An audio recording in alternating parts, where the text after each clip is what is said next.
Hello friends, this is Leslie with Leslie's Cancer Confessions. It is Tuesday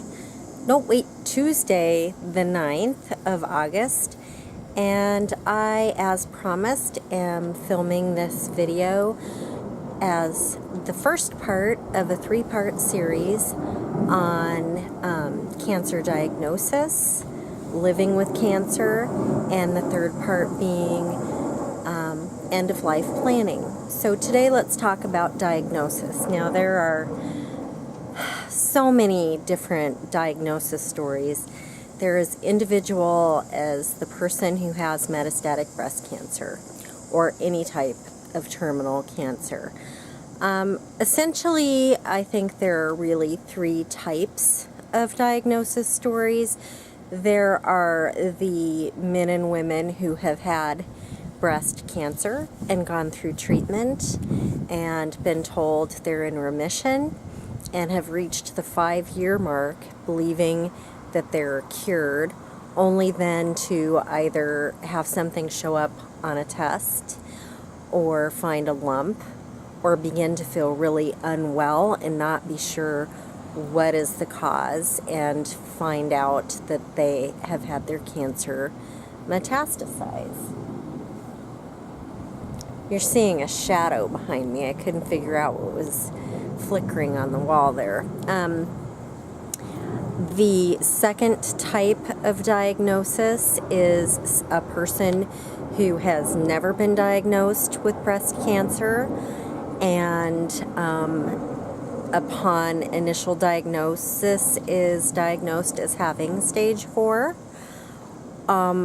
or somebody who, while being treated for breast cancer, discovers that it has advanced and gone into stage 4. So you can develop stage 4 while in treatment for breast cancer, think that you're coasting along and years later develop it, or find it on a test and be diagnosed right off the bat as being late stage, stage 4, end stage, whatever you want to call it. It's terminal cancer. It is not curable. It is only treatable. So now we're at the point where you're here because you've been diagnosed. Maybe you've been living with it for years, or you're newly diagnosed, or maybe you're just here because you know someone, a friend, a cousin, a brother, sister, a mom, or it's you. Now that you've been diagnosed, what can you expect? Well, there's going to be some tests that you're going to need to have before your oncologist and treatment team decides how to treat what you have. I'm going to be talking about metastatic breast cancer because that's what I have, and I'm assuming that's why you're here. But with all terminal cancers, there are going to be tests. They will most likely do blood tests. They will do a PET scan. If they suspect that it's in your brain, they may do an MRI. They'll probably do a CAT scan. You may have chest x-rays. Mine was in my lungs, so to determine the volume of fluid, they needed to do chest x-rays. They may do x-rays of your bones. You may have to have tests to determine your bone density. So those are all initial tests up front, not to diagnose your cancer because you've already been diagnosed, but to determine the extent and do staging. Yes, you know you have stage 4, but within that number, there are different types of cancer. There is estrogen receptor positive, ER/PR positive, there is triple negative, there is the type of breast cancer that is inflammatory breast cancer. So even within just breast cancer, terminal breast cancer, there are different types, and they need to figure out what it is that you have so they can determine how to treat it. So now you've discovered you have it, you've had the tests, you're being given a diagnosis. My diagnosis was ER/PR positive. I needed to take medication to suppress my estrogen because that is, just to put it super simply and not in scientific terms, the estrogen is what my cancer chomps on to get stronger and healthier and grow and spread. So initially I took Taxol and Avastin. I was on that for 2.5 years. I'm 5 years into living with metastatic breast cancer. I've been on 3 different types of chemotherapies over this 5-year time frame. Essentially, now that you've been diagnosed, you've determined the type of cancer and what sort of treatment you are going to have, there are a lot of things that you need to be aware of and consider. First of all, the number one thing that jumps into my mind, that if I'm looking way back into 5 years ago, you will discover who your true friends and family are. There will be people in your life that you had no idea were true friends, and they are going to step up to the plate, and you're going to be mind blown that these people that were on the peripheral, that you thought of as acquaintances, are just going to become amazing friends. Then they're going to become friends that maybe are lifelong friends, or family members that you just thought, could never break your heart and disappoint you or be as toxic and worse for you than your cancer already is. You basically are going to discover who your true friends are. I don't tell you this to be negative or scare you, but every single cancer story I hear from people that share their stories with me have periods throughout their treatment where they find out people that they thought they could count on and were friends are just not there for them in the way they had expected they would be. And you may have to purge people from your life in order to have a healthy mental balance as you try to live daily with this disease. In addition to finding out that you have some truly great friends and some friends that you thought were great that really are not the healthiest for you to have in your life, you are going to find that you have more strength and more stamina and more abilities than you ever knew that you had.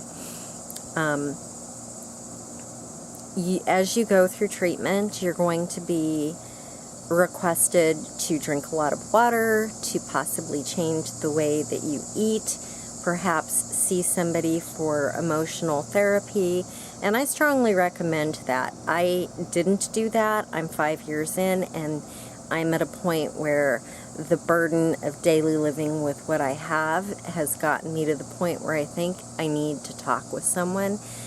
You have your partners, you have your children, you have your friends, but I can't put the burden that I have inside of my heart on them. They have enough to deal with going through this with me. So my recommendation as you are going through the initial phases of being diagnosed is try to find either an online support group, which has been great for me because there is a large community of men and women with metastatic breast cancer who will support and encourage you online. There's Medivivor and MetUp, and they are great groups to contact and get on their message boards and find people through that, and just start following people that you know on Facebook and Pinterest and Twitter, and before you know it, you will have an online support group. But I also recommend that you talk to somebody professionally who deals with people who have terminal illnesses, because they can provide tools for you that will be invaluable as you go through all of the things that come up. Finding out that your friends are not your friends, becoming sick and not knowing how to deal with that, giving you coping skills. So, my dogs want to say hi. I'm sorry for the sounds in the background. Apparently the cicadas want to sing today. So there really is a lot of great tips that you will get from your oncologist about diet and exercise and rest and water and how to take your medication. But the main thing that I would recommend is that you talk, that you cry when you feel like crying, and get a lot of rest. Rest as often as you possibly can, and let your body restore itself, and let your mind restore itself, and don't push yourself. It's really hard when you see people going to the mall, and you want to go to the mall or the movies, and you want to, you want to go to the movies, or whatever the activity is that you love and you see your loved ones going off to do. Just let them and give yourself a break. So, just to recap, as you are being diagnosed, you will go through some testing. You will be given an idea of what your treatment is, and every treatment's different. Everybody's diagnosed with different types of cancer within breast cancer, and the types of treatment to treat each different kind are different. Just really try to connect with the other men and women within the community and share your story and listen to theirs. And by communicating, you're going to benefit so much from their knowledge. You will find people who are going through the same kind of cancer you have. Maybe even being told that they're going to take the same kind of treatment that you've been told that you're on. And it's just so helpful to be able to talk with other people and know that they're going through the same things you are. So that is it for what happens on diagnosis and what you can expect. But if I missed talking about anything, please leave questions in the comments below this video. I have a website, lesliescancerconfessions.com. You can go to that website and read through previous posts to see if maybe I've already answered your question. You can also leave comments, questions, links, whatever, in below this video or on the website. You can also find me at Leslie Bolus on Twitter and Facebook. And I thank you so much for stopping by. Look for what to expect as you live with metastatic breast cancer in next week's video. And the key word there is live. Live your life. Don't curl up in a ball and give up. Just keep living. Just keep living. And that's how you live with metastatic breast cancer. So be looking for that. It'll be much deeper than just living with metastatic breast cancer. So many tips and suggestions and examples that I'll be providing next week. And please take a moment to give this video a thumbs up if you like the content and want more content like this. Like, follow, subscribe, and if you know someone who can benefit from this information, share. So we'll see you next week. Thanks for stopping by. Bye now.